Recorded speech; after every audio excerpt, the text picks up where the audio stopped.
মানুষ কি জন্ম থেকেই খারাপ হয়, নাকি জীবন আর পরিস্থিতি তাকে খারাপ হতে বাধ্য করে? হ্যালো, আর আপনি দেখছেন পপকর্ন জাস্ট টেস্টি মুভি। এখানে পৃথিবীর বাছাই করা সেরা মুভিগুলো আমি আপনার জন্য এনেছি আপনার ভাষায়। আজকে আমি যে গল্পটি বলবো সেটি হলো বিশ্বাস করে ঠকে যাবার গল্প।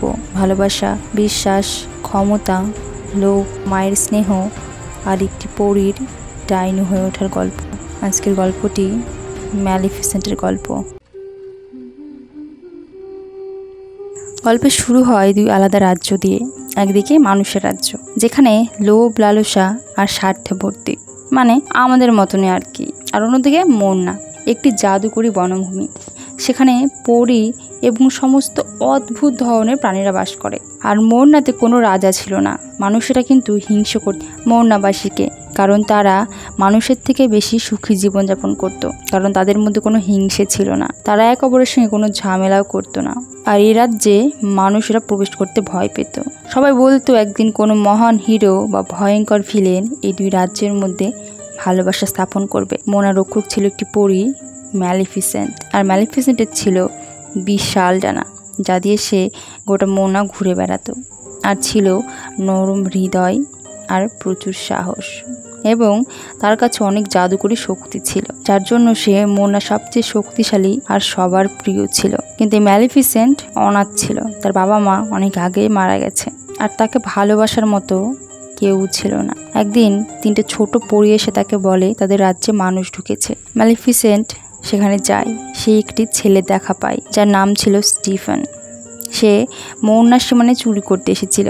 ম্যালিফিসেন্টের কাছে ধরা পড়ে যায়, কিন্তু ম্যালিফিসেন্ট তাকে ক্ষমা করে দেয় এবং তাদের মধ্যে বন্ধুত্ব গড়ে ওঠে। স্টিফেন বলে সে অনাথ আর সে পাশের রাজ্যেই থাকে। স্টিফেনের স্বপ্ন সে কোনো একদিনের রাজপ্রাসাদে যাবে। স্টিফেনের হাতে একটি লোহার আংটি ছিল। ম্যালিফিসেন্ট যখন হাত মেলানোর জন্য তার হাতটি ধরে, তখন তার হাত জ্বলে যায়, কারণ পরীরা লোহার ছোঁয়ায় পুড়ে যেত। এই কথাটি জানার পর স্টিফেন আংটিটি ছুঁড়ে ফেলে দেয়। এতে ম্যালিফিসেন্ট খুবই খুশি হয়ে যায়। তার মনে হয় এ প্রথমবার কেউ তার এত কেয়ার করছে। এরপর তারা বড় হতে থাকে, আর ধীরে ধীরে তাদের বন্ধুত্ব প্রেমের রূপ নেয়। তারা প্রায়ই দেখা করত। স্টিফেন তাকে প্রতিশ্রুতি দিয়েছিল সে সারা জীবন ম্যালিফিসেন্টকে ভালোবাসবে। একদিন ফিরে এসে সে ম্যালিফিসেন্টের সঙ্গেই থাকবে। এদিকে সময় গড়ায়। মানুষের রাজ্যে রাজার মনে ক্ষমতার লোভ জন্ম নেয়। রাজার ইচ্ছে হয় সে মোরনা দখল করবে, কারণ মোরনা রয়েছে প্রচুর সম্পদ, যা পেলে সে হয়ে উঠবে অনেক শক্তিশালী। এরপর যুদ্ধ শুরু হয়। রাজা তার সৈন্যদের নিয়ে মোরনায় আক্রমণ করে। ম্যালিফিসেন্ট নিজের জাদু দিয়ে সে হামলা প্রতিহত করে, আর তার সঙ্গ দেয় মোরনার অন্য সমস্ত জাদুকরী জীবরা। রাজার সৈন্যরা হার মেনে পালিয়ে যায়। ম্যালিফিসেন্টের আঘাতে রাজা খুবই আহত হয়, আর রাজা মৃত্যুশয্যায় গিয়ে ঘোষণা দেয় যে ম্যালিফিসেন্টকে পরাজিত করতে পারবে রাজ্য আর রাজকন্যা তার হবে। এই ঘোষণার পর স্টিফেনের চোখে জ্বলে ওঠে রাজত্বের স্বপ্ন। স্টিফেন ম্যালিফিসেন্টের সঙ্গে দেখা করতে আসে। সে পুরনো ভালোবাসার কথা ম্যালিফিসেন্টকে বলে, তাকে পুরনো সমস্ত স্মৃতি মনে করিয়ে দেয়। আর ম্যালিফিসেন্ট আবারও তাকে বিশ্বাস করে। সে মনে করে এবার হয়তো স্টিফেন সারা জীবনের মতো তার কাছে ফিরে এসেছে এবং তার সঙ্গে সারা জীবন থাকবে। কিন্তু স্টিফেনের মনের মধ্যে অন্য কিছু ছিল। সে ড্রিঙ্কের মধ্যে ঘুমের ওষুধ মিশিয়ে ম্যালিফিসেন্টকে খাইয়ে দেয়। ম্যালিফিসেন্ট সেটি খেয়ে ঘুমিয়ে পড়ে, আর তারপর সে ছুরি বের করে তাকে খুন করার চেষ্টা করে।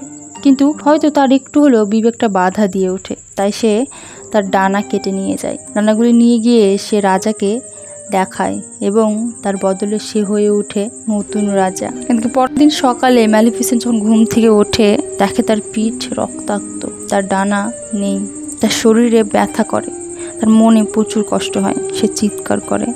প্রথমে তার একটু অবিশ্বাস হয় যে সত্যি স্টিফেন এত বড় অন্যায় করতে পারে তার সঙ্গে। এরপর সে অবাক হয়ে যায়। তারপর সে কান্না করে। তার ভেতরের সমস্ত আলো ধ্বংস হয়ে যায়। সে বুঝে যায় সত্যিকারের ভালোবাসা বলতে এই পৃথিবীতে কিছুই হয় না। তার মধ্যে ঘেন্না আর প্রতিশোধের আগুন জন্ম নেয়। এরপর সে যখন মন খারাপ করে জঙ্গলের মধ্যে দিয়ে হাঁটছিল, সে দেখতে পায় একটি শিকারী একটি কাককে মারার চেষ্টা করছে। সে কাকটিকে মানুষে পরিণত করে দেয়। সেটা দেখে শিকারি ভয়ে পালিয়ে যায়। কাকটির নাম ছিল ডেইভাল, আর এরপর থেকে ডেইভাল ম্যালিফিসেন্টকে নিজের প্রভু মনে করে চলে, তার সমস্ত কিছুতেই তার পাশে থাকে। ম্যালিফিসেন্টের যখনই প্রয়োজন সে ডেইভালকে রূপান্তর করে মানুষে। সে ডেইভালকে বলে, আজ থেকে তুমি আমার ডানা হয়ে থাকবে। ম্যালিফিসেন্ট ডেইভালকে পাঠায় জানতে কেন স্টিফেন তাকে ঠকিয়েছিল। ডেইভাল খোঁজ নিয়ে এসে জানায় রাজ্য আর ক্ষমতার লোভে স্টিফেন তাকে ঠকিয়েছিল। তারপর সে কাঠটা দিয়ে নিজের মুকুট তৈরি করে এবং মোর্নার সিংহাসনে বসে, মোর্নার রানী হয়, আর তার পাশে থাকে তার এক সঙ্গী ডেইভাল। এরপর কিছু সময় পেরিয়ে যায়। স্টিফেন আর তার স্ত্রী রানী লেইলার ঘরে জন্ম নেয় একটি কন্যা সন্তান, রাজকুমারী অরোরা। পুরো রাজ্য আনন্দে ভরে ওঠে। 3 পরী আসে আশীর্বাদ দিতে। তারা অরোরাকে সৌন্দর্য, হাসি আর গান উপহার দেয়। কিন্তু তখনই কালো ধোঁয়ার মতো রাজপ্রাসাদে প্রবেশ করে ম্যালিফিসেন্ট। সবাই ভয়ে সরে যায়। রাজা স্টিফেন আতঙ্কিত হয়। সে বুঝতে পারে ম্যালিফিসেন্ট হয়তো এখানে প্রতিশোধ নিতে এসেছে। ম্যালিফিসেন্ট এগিয়ে এসে বলে, আমিও রাজকুমারীকে একটি উপহার দিতে চাই। রাজা বলে তার কোনো দরকার নেই, কিন্তু ম্যালিফিসেন্ট শোনে না। রাজা স্টিফেন তার কাছে হাত জোর করে ক্ষমা চায়। ম্যালিফিসেন্ট বলে, তোমার ক্ষমা চাওয়া আমার পছন্দ হয়েছে, কিন্তু তবুও আমি এই উপহার দেব। ম্যালিফিসেন্ট এগিয়ে এসে প্রিন্সেস অরোরার উদ্দেশ্যে বলে যে রাজকুমারী হবে খুবই সুন্দরী আর ভালো মনের মানুষ, আর সে তার সারা জীবন খুবই খুশিতে কাটাবে। কিন্তু যখন তার বয়স হবে 16 বছর, কাঠের চাকা মানে হুইলের স্পিন্ডেলে আঙুল ছুঁয়ে সে চিরদিনের মতো ঘুমিয়ে পড়বে। আর এই অভিশাপ কেউ কোনোদিনও ভাঙতে পারবে না। একমাত্র সত্যিকার ভালোবাসার চুমুই তাকে জাগাতে পারবে। পৃথিবীর কোনো শক্তি এই অভিশাপ ভাঙতে পারবে না। এই বলে সে অন্ধকারের ঝড়ের মতো সেখান থেকে বেরিয়ে যায়। রাজা স্টিফেন ভয় পেয়ে আতঙ্কিত হয়ে সমগ্র রাজ্যে প্রায় সব স্পিনিং হুইল ধ্বংস করে ফেলে, আর বাদবাকি কিছু রেখে দেয় একটি বন্ধ ঘরে, যেখানে কেউ কোনোদিনও ঢুকতে পারবে না। আর অরোরাকে জঙ্গলের মাঝে একটি গোপন জায়গায় 3 পরীর কাছে লুকিয়ে রাখে। কিন্তু ম্যালিফিসেন্ট জানে যে অরোরা কোথায় আছে। সে দূর থেকে সব কিছু দেখে। 3 পরীর থেকে বেশি ছিল গাধা। তারা অরোরাকে ঠিকমতো খাওয়াতেও ভুলে যায়। অরোরা সারা রাত কাঁদতে থাকে। ম্যালিফিসেন্ট ডেইভালকে বলে, ওর কান্না আমার বিরক্ত লাগছে, ওকে কিছু খাইয়ে দিয়ে এসো। তখন ডেইভাল খাবার এনে তাকে খাইয়ে দেয়। শিশু অরোরাকে ম্যালিফিসেন্ট বলে, তোমাকে দেখে আমার মন খারাপ করছে, কারণ তুমি দেখতে খুবই কুৎসিত, এবং তাকে ভয় দেখানোর চেষ্টা করে। কিন্তু শিশুরা হয় সত্যি নিষ্পাপ। শিশু অরোরা সেটা দেখে হাসতে শুরু করে। অরোরা যখন একটু বড় হয়, সে একদিন ম্যালিফিসেন্টের কাছে আসে। ম্যালিফিসেন্ট বলে, আমি বাচ্চা ঘেন্না করি, দূরে যাও, আমার কাছ থেকে সরে যাও। কিন্তু অরোরা তাকে বলে কোলে নিতে, এবং তার কোলে উঠে শিং নাড়তে শুরু করে। ম্যালিফিসেন্ট অরোরার নাম দিয়েছিল বিস্টি, মানে এমন কেউ যাকে জানোয়ারের মতো দেখতে। আবার একদিন যখন অরোরা পড়ে যেতে লাগে, তখন ম্যালিফিসেন্ট বাতাস দিয়ে তাকে সামলে নেয়। 3 পরী ছিল খুবই বোকা আর কেয়ারলেস। তারা নিজেদের মধ্যে সবসময় ঝামেলা করতে ব্যস্ত থাকতো। তাই ম্যালিফিসেন্ট নিজের অজান্তেই হয়ে ওঠে অরোরার গোপন রক্ষক। বছর পেরিয়ে যায়। একদিন অরোরা ম্যালিফিসেন্টকে দেখতে পায়, কিন্তু ভয় না পেয়ে বলে, তুমি কি আমার ফেয়ারি গডমাদার? হ্যাঁ, তুমি আমার গডমাদার। গডমাদার বলতে বোঝে এমন কাউকে যে মা না হয়েও মায়ের মতো ভালোবাসে বা কেয়ার করে। অরোরা বলে, আমি জানি ছোটবেলা থেকে তুমি লুকিয়ে লুকিয়ে আমার দেখাশোনা করো। ম্যালিফিসেন্ট স্তব্ধ হয়ে যায়। সে কিছু বলে না। এরপর শুরু হয় এক অদ্ভুত সম্পর্ক। অরোরা ম্যালিফিসেন্টের সাথে জঙ্গলে ঘুরে বেড়ায়, পরীদের, জলপরীদের, গাছের প্রাণীদের সঙ্গে খেলে। সে ম্যালিফিসেন্টকে বলে, তুমি তো মোটেও দুষ্টু না, তুমি খুবই সুন্দর। এই শব্দগুলো যেন ম্যালিফিসেন্টের হারানোর হৃদয়টাকে ছুঁয়ে যায়। সে বুঝতে পারে প্রতিশোধের বশে পড়ে সে একটি বাচ্চা মেয়ের ওপর অন্যায় করেছে। সে অভিশাপটা তুলে নিতে চায়। সে নিজের সব শক্তি দিয়ে চেষ্টা করে অভিশাপ তুলে নিতে, কিন্তু পারে না, কারণ সে নিজেই বলেছিল এই অভিশাপ পৃথিবীর কোনো শক্তি ভাঙতে পারবে না। আর ওরা ম্যালিফিসেন্টকে বলে, কাল আমার 16 বছর বয়স পূর্ণ হবে, আর তারপর থেকে আমি তোমার কাছে এই জঙ্গলে এসে থাকবো। আমরা এক অপরের দেখাশোনা করব। ম্যালিফিসেন্ট তাকে বলে, তুমি যদি থাকতে চাও তাহলে এখন থেকেই থাকতে পারো। আর ওরা খুশি হয়ে দৌড়ে নিজের আন্টিদের কথাটি জানাতে যায়। যাওয়ার পথে তার এক রাজপুত্রের সঙ্গে দেখা হয়। প্রথম দেখায় তারা এক অপরের প্রতি টান অনুভব করে। রাজপুত্র বলে, ফেরার সময় সে আবার অরোরার সঙ্গে দেখা করবে। ডেইভাল এটা দেখে ম্যালিফিসেন্টকে বলে, অভিশাপ ভাঙার রাস্তা হয়তো তারা পেয়েছে।